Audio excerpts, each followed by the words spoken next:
Hi, I'm Laura Flanders. Welcome to the show. U.S. history is a history of progress, right? We love to celebrate our movement towards a more inclusive, fairer society, but is our grand narrative really true? This year, while the first black president marks the 50th anniversary of the Civil Rights Act, you'd be forgiven for thinking we as a country had reached a pinnacle of racial justice, and in a sense we have. But history is not quite that straightforward. In fact, Black Americans never had more representation in government or more successful Black-run towns than they did after the Civil War, during the same era as white supremacy and Jim Crow.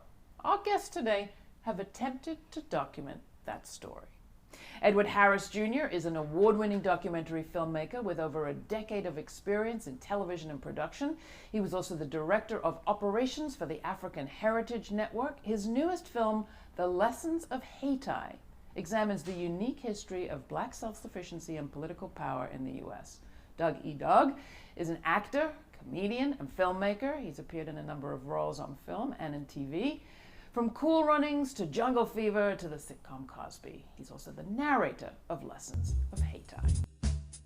For more than a century, the North Carolina Mutual Life Insurance Company in Durham, North Carolina, has stood as a glowing symbol of Black self-determination and business achievement in America.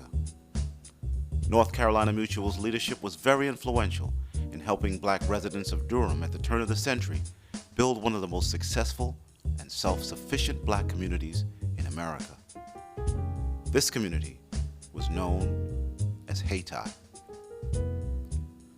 Hayti then had about, I will only say Black one time, one Oriental restaurant, 3 white businesses, 125 Black businesses, a barber college, a beauty college, a shoe repair school, a radio and TV repair school, 2 business colleges, 2 movie theaters, 2 hotels.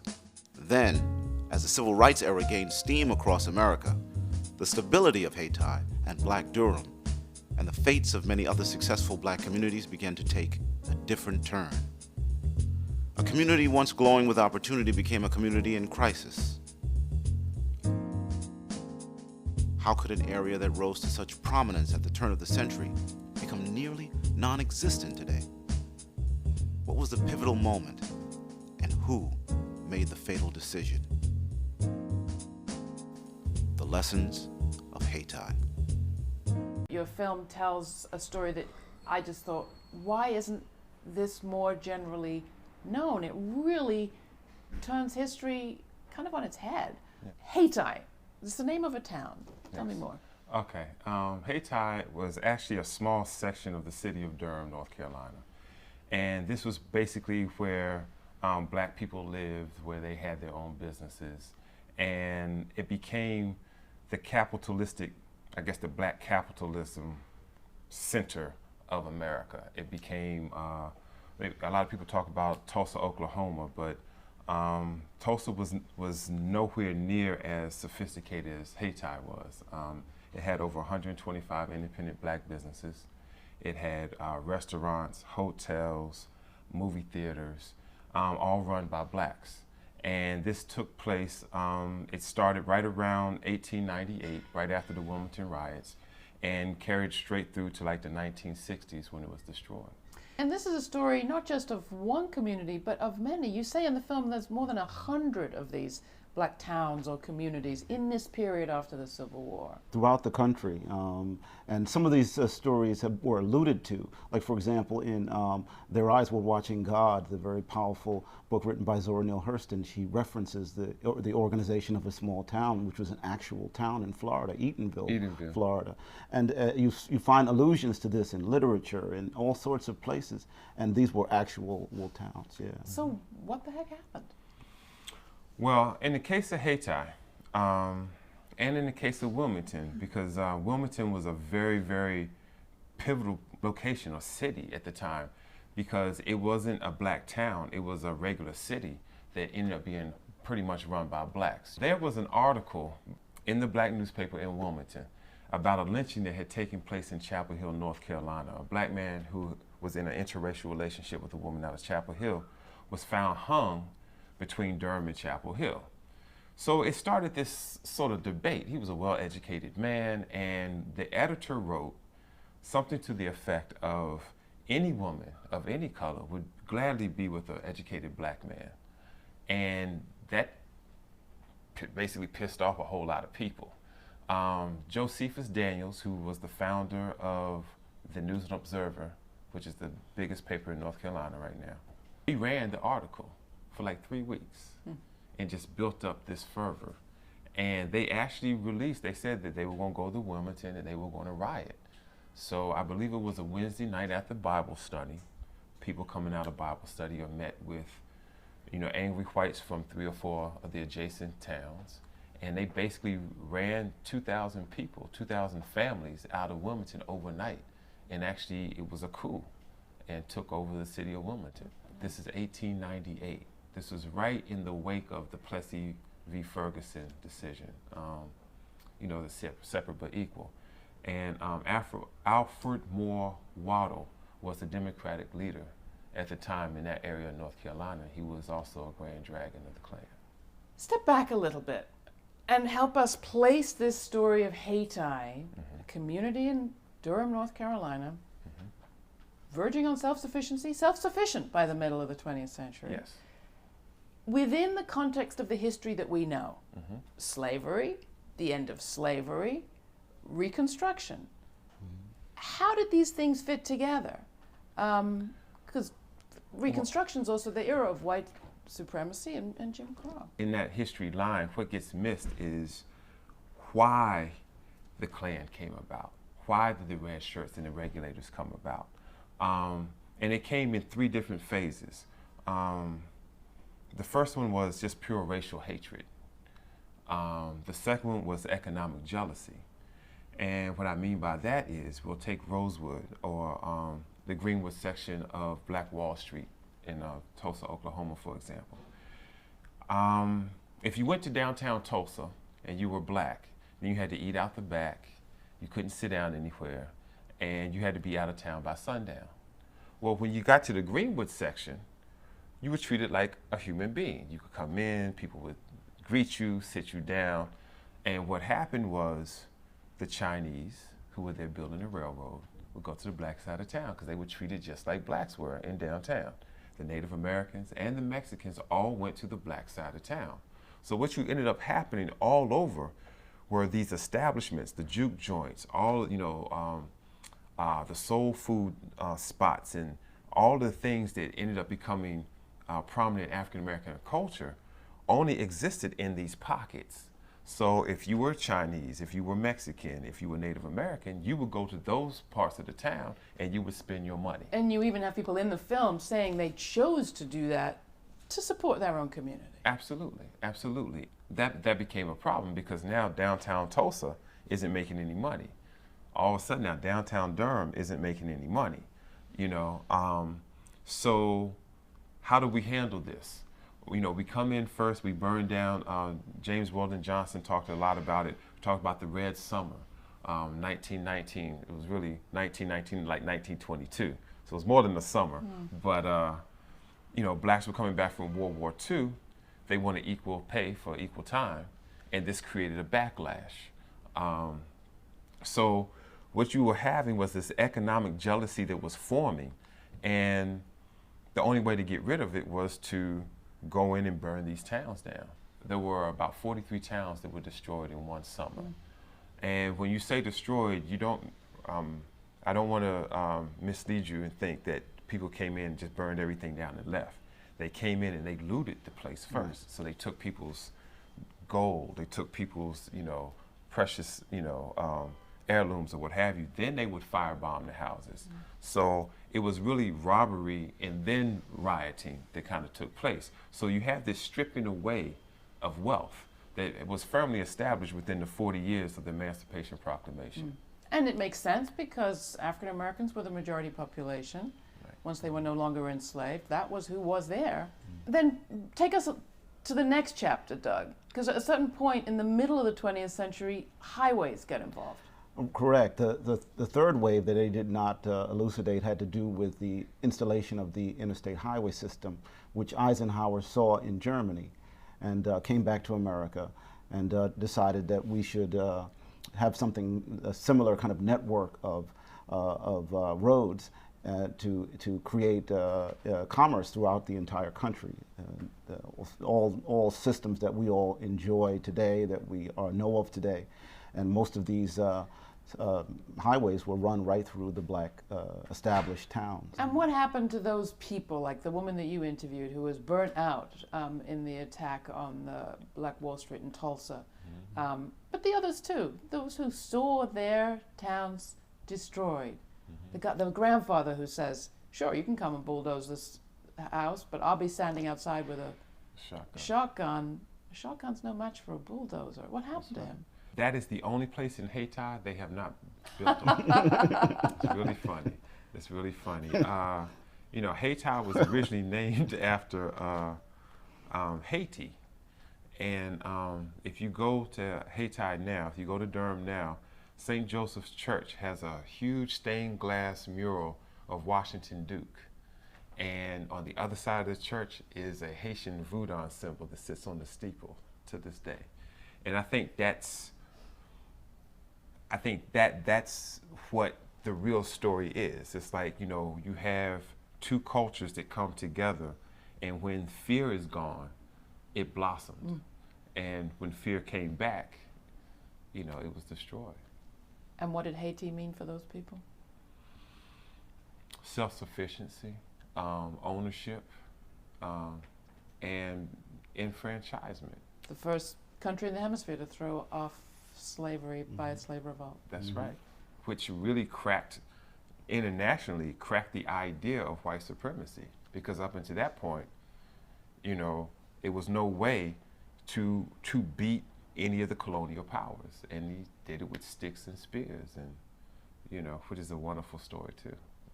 You start the film with the celebration of Barack Obama's presidency. How do you make sense of this history or the story of history now, learning what you've learned through the making of the lessons of Hayti? Well, I've learned that the story is incomplete at worst and inaccurate, well, at best, and inaccurate at worst. You learn that you can't really begin to understand his ascension as an individual and as a political figure without understanding the history of the community that supported him, their aspirations, or the way that the community's aspirations are perceived as a result of his success.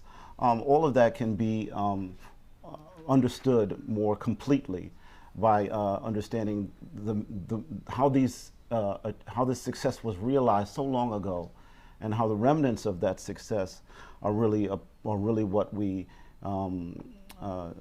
should understand when we're looking at him. You know? It's not just about an individual. How does it change your picture of yourself, of your community, Edward? I don't know which is worst. This message, you haven't had the ability ever to be a success yet, or you were and it was taken away?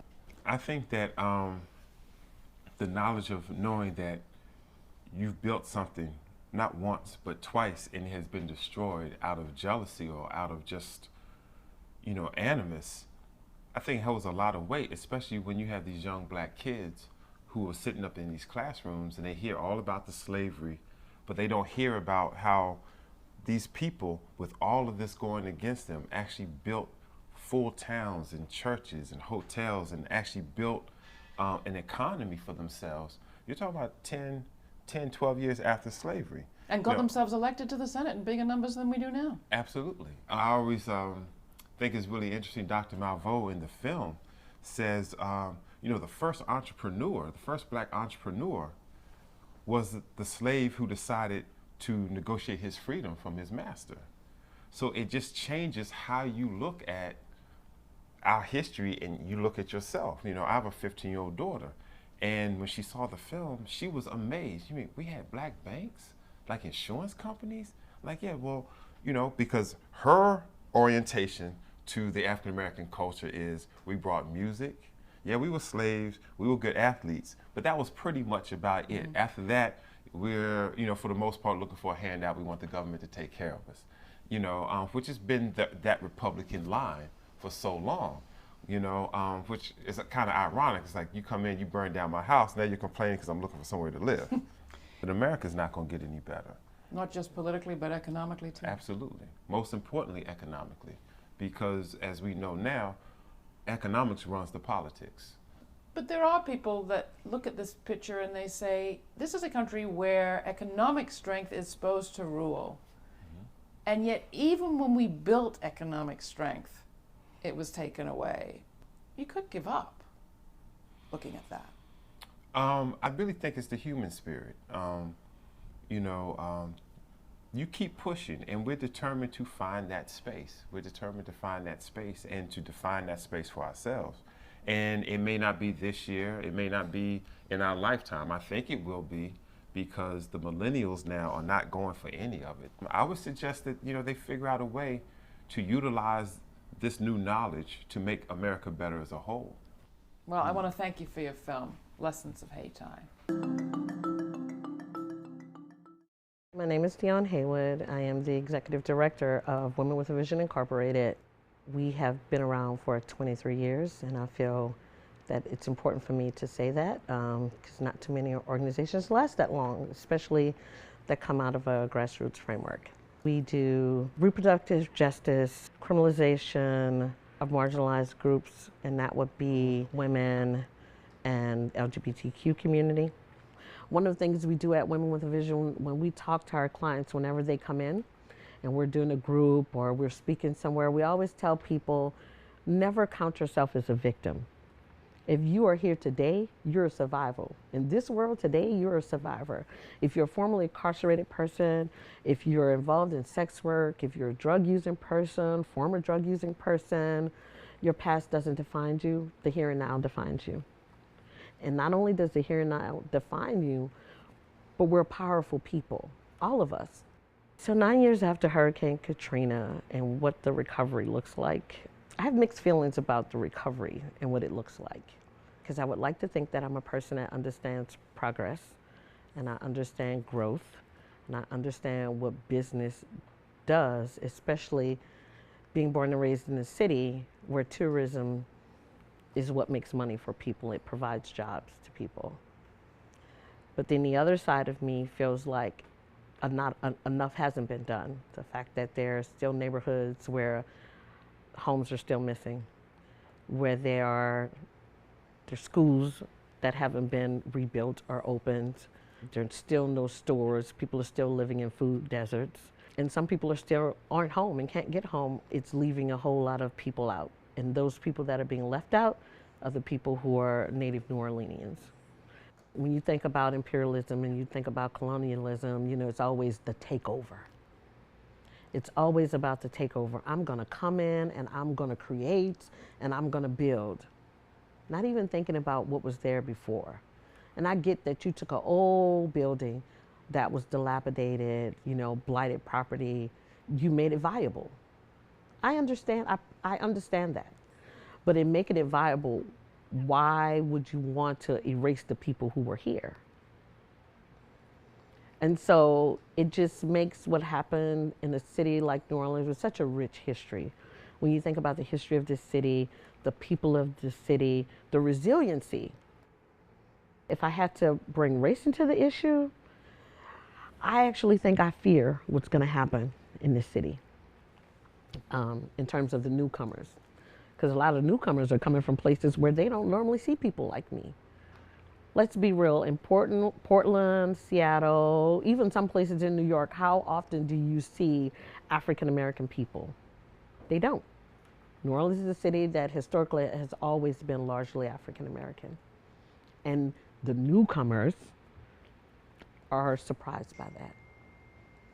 And they don't see us as a part of the plan. My partner and I went to dinner, and I find this happens to us a lot now. When we go to dinner, we walk in and we're the only African American people to walk in, and we're stared at like we're the newcomer. And I'm laughing because I've been here. The newcomers don't expect to see people like me walk through their door, because they're really not trying to cater to me and people who live here. they're catering to the people like them who they think are coming here, which means there's no place for us. A friend of mine who's the consultant came to the city of New Orleans to look at some programs that the city is going to be funded for. And I thought it was so funny because they were like, oh my God, there wasn't one person of color, there wasn't one black person at the table, but all these programs are geared to African American youth. Are there no programs for African American youth in the city run by community organizations? I was like, yes, there are. There are tons of them who are doing amazing work. Why weren't they at that table? I know the answer. I'm sure many people know the answer. But you know, we're always talking about trust. If we don't trust that people know what they need to do for themselves, if we don't trust that those of us who know oppression and understand racism and as complex an issue as it is, if we don't understand that those of us who feel it and live it every day know the answers for ourselves, we can't change that. And I don't know if we're ready.